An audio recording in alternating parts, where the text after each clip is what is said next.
this is the next presenter. Morgan is PhD candidate at the Queen University Belfast in the field of terrorism studies, and his research employs an interdisciplinary approach to examine interactions between identity and ideology in individuals who perpetrate terrorist violence. So maybe Morgan is going to give us some of the answers to the questions raised up to this stage. Floor is yours. Wonderful. Yes, so thank you for the introduction there, Maya. To give a little bit of a flavour, my work is kind of coming at this, the topics we've been talking about today from the other direction, as it were. So what is about terrorism that kind of overlaps with gaming? And in particular, I've been exploring how extremist behaviour and identity overlap beyond the kind of the aesthetic similarities. So this isn't supposed to be some kind of replacement or contradiction to existing research and the frameworks that everyone has been talking about so far, but hopefully this perspective will provide a bit of a different lens through which we can analyze, engage with the topic of violent extremism in the gaming and game contexts.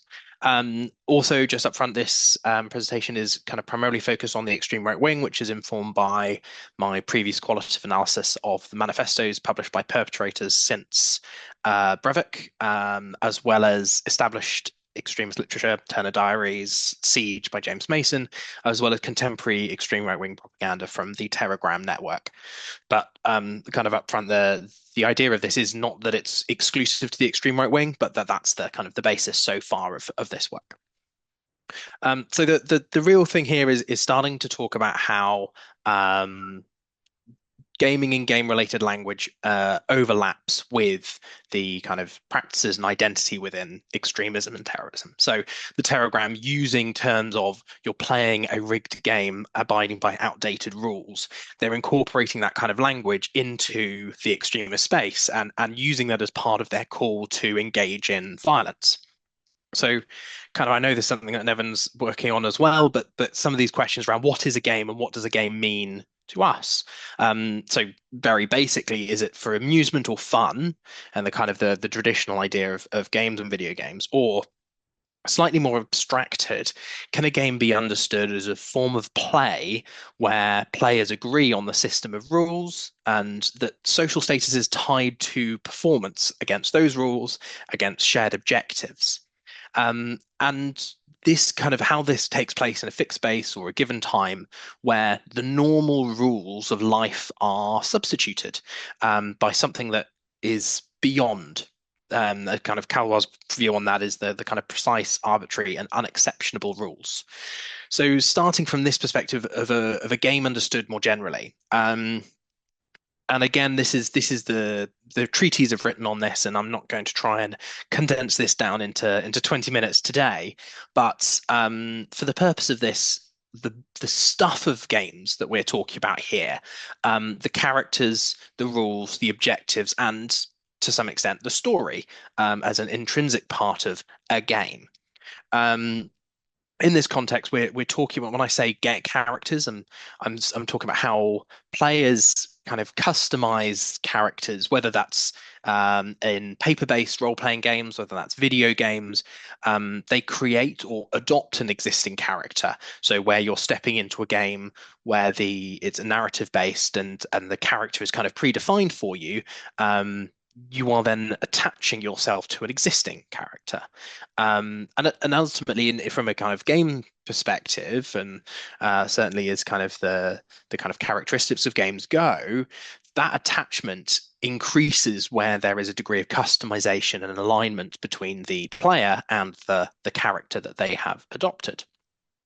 Similarly, when we talk about rules and reflecting back on that Telegram quote around playing by outdated rules or rigged rules, we are then reflecting on the fact that these are the frameworks. This is the instructions, the restrictions that on what a individual, what a player can do, and what that means intermediately. So in terms of the immediate the game state in a gaming context, but also in terms of the outcome, that whether or not you win or lose is determined by your ability to follow the rules or to find creative means by which to evade the rules. Objectives, and particularly in games without explicit winners or losers. So the rules of chess, where there is a very clear winner, a very clear loser, um, that's a little bit too cut and dried for kind of what we're talking about here. But thinking about games where that's not always the case. So whether that's kind of massive multiplayer online games, or again kind of paper-based tabletop role-playing games, um, those winners and losers aren't just a question of here's a very clear objective, you meet your objective, you win, but rather it's to do with your choice of goals. That's whether that's from one player. So an individual decides I'm going to play this game in an online massive multiplayer online game. They're going to be able to set their own objectives. This is how I want to play this game. But also from their community. So if you're playing a tabletop game with a group of people around the table, it is your by convention what your objectives are, how you play, what your play style is. In the inverse as well, in the online space where you have an individual engaging in a wider community here, an individual can choose their preferred play style and then find a community based on that preference. And then finally, talking about the narrative, the story, and the world building. So games don't obviously always have to have a story or narrative. I reflect back on that chess example of there is no necessary or clear story world that takes place in playing the game of chess.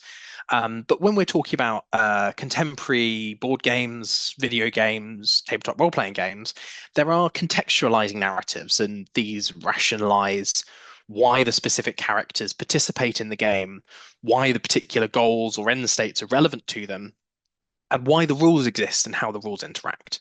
So, for an example, the kind of the counterinsurgency or coin board games rely heavily on the socio-historical narrative of conflicts, and that rationalizes why a particular player, say, is in the context of an Afghanistan-based coin game, why are they acting as a Taliban, or why victory conditions are asymmetric for different factions. So that's a kind of a very brief examination on the kind of the stuff of the games that then kind of becomes relevant to us.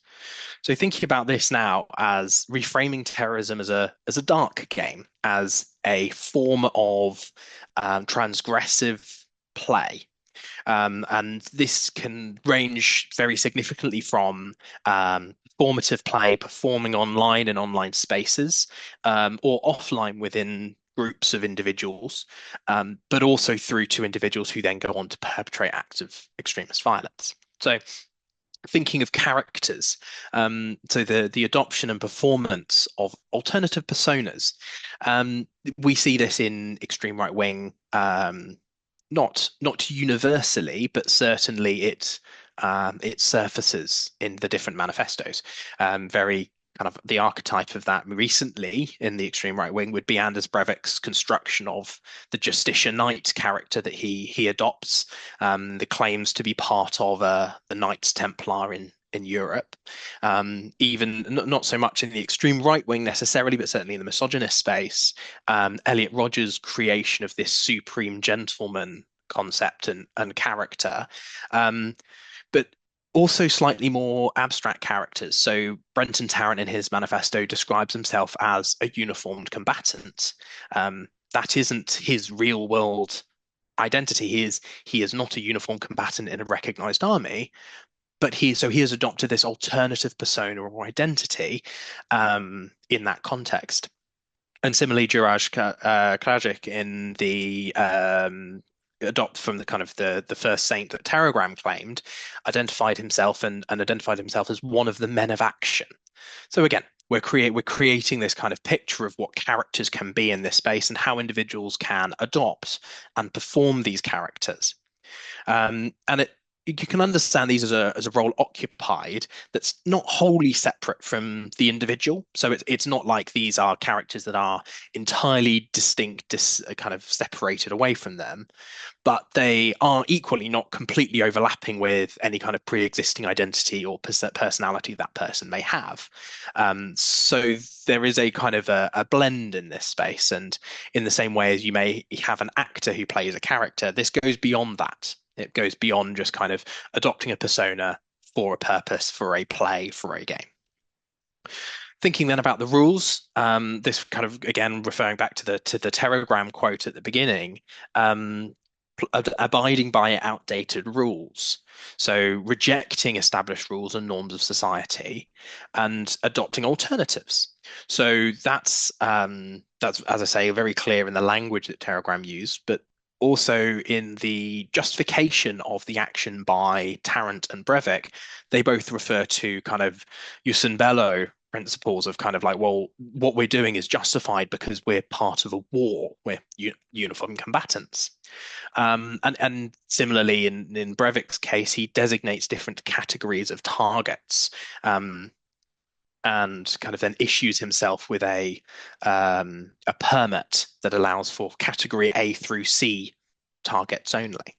So these are the kind of the ways that rules can be constructed and built that are either real world analogs to other situations. So the jus in bello is a good example of that, or as a entire fiction and construction of the individuals themselves. Similarly, objectives kind of show up in different ways. These can just be pure kind of ideological or strategic objectives that you would kind of expect to see within violent political movements, whether that's terrorist or kind of other non-state armed groups, but also in the kind of the most gaming overlapping and the most explicitly use of this in Stefan Baliet's list of achievements that he included in his manifesto in relation to the Halle synagogue attack. Similarly, Telegram call for their participants to achieve high scores and the adoption of high score language. This is some of the most explicit kind of reference out to gaming terminology and incorporation of gaming concepts. But also the idea of objectives obviously penetrates all the way through to kind of traditional political and non-violent activities, and that can be incorporated backwards into this. And then finally, talking about story. So this is the narrative which the kind of extremist groups, the communities that the individuals are part of, that describes the world, specifies who the antagonist is, and ultimately says, well, this is how we have to go about solving whatever problem is perceived to be. So the designation of the other is primarily the kind of shows up throughout most perpetrators, whether that's as people of color, members of the Jewish or LGBT communities, or just members of the establishment, and therefore claiming that violence is the only acceptable solution. And that shows up quite consistently through the Telegrams, various different publications, but also in James Mason's claim that historic trends are irreversible and that the world, and especially the society, are on the way out. So true revolutionaries shouldn't just try and rock the boat, but that must seek to sink it.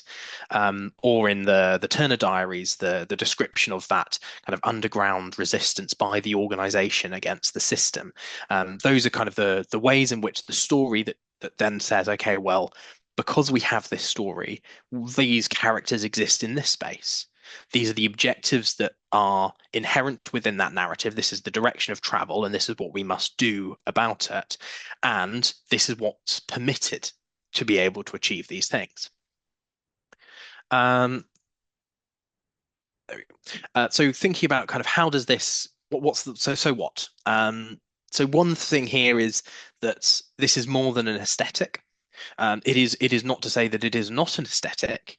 The deliberate invocation of gaming aesthetics by the perpetrators of extremist violence, whether that's through the language as in the Halle example, but also in the kind of reference to video games as means of recruitment and things like that, and the discourse taking place in online spaces, in gaming related spaces.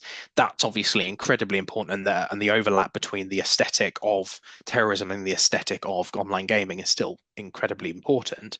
But it can also be seen through the lens of extremism as forming and participating in a game, and that gives us a little bit of a different way to explain why does gaming feature in this way, in the same way that the other forms of media don't necessarily have the same impact and have the same kind of consequence for us. And the one of the examples of how we can think about this is the alternative reality games. So these are games that take place in the real world rather than a neatly delineated game space. Davies' work talks about how QAnon can be kind of understood as a alternate reality game, and I think that extremism more broadly, and especially online extremism, can also fit into this paradigm and give us some kind of insight into how factors which legitimate extremist behavior rely on the ability to bleed across from extremist narratives, which define those rules, the objectives, and the identity of participants, whether the victims or the perpetrators, and that bleeds across into the real world. And that really relies on the ability for the story to transport that participant into it, and to kind of have sufficient similarity to the real world, that makes the logic transferable back.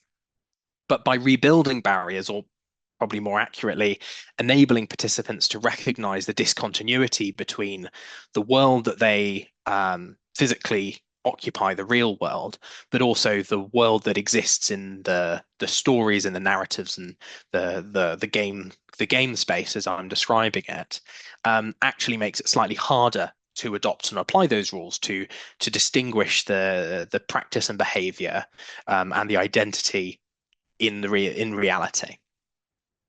And finally, kind of thinking about how the work of adversarial storytelling, the way that alternative and counter and alternative narratives, and obviously Linda's done significant work on this in the storytelling against extremism space, and it does reflect similarly how engaging counter and alternative narratives can have an impact on individuals who have become immersed in these environments, and the way in which games or gamified environments, interactive storytelling, can be implemented in the context of play. Obviously, as Josh pointed out in the example of the prevent game, it's featured, but implementation as yet is not convincing. Um, so just to kind of to wrap up, I think that there is value in this as a concept. It's not a panacea, it's not a solution, and it's hopefully a bit of a different perspective rather than necessarily a clear alternative. But the role of stories in rationalizing rules, characters, and objectives, in games is also echoed in extremist environments, which ultimately kind of re-emphasizes the importance of effective work to disrupt or dismantle these narratives in preventing counter-violent extremism work. I think also there's some value in the future to look into how the different kind of self-selection into play styles reflects the difference between vocal kind of performative supporters and those who go on to perpetrate or really drive forward extremist groups.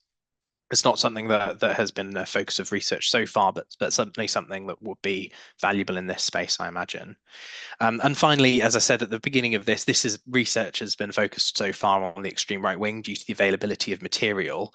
But there is really probably scope for this to apply to other forms of extremism, also including the kind of emergent non-ideological or nihilist violent extremism, as well as more traditional national separatist, Salafi jihadist, or environmentalist terrorism. So that's the kind of the overview of the conceptual work thus far. There's more to go, there's more to do, but hopefully that gives a little bit of a flavour of what I'm working on at the moment.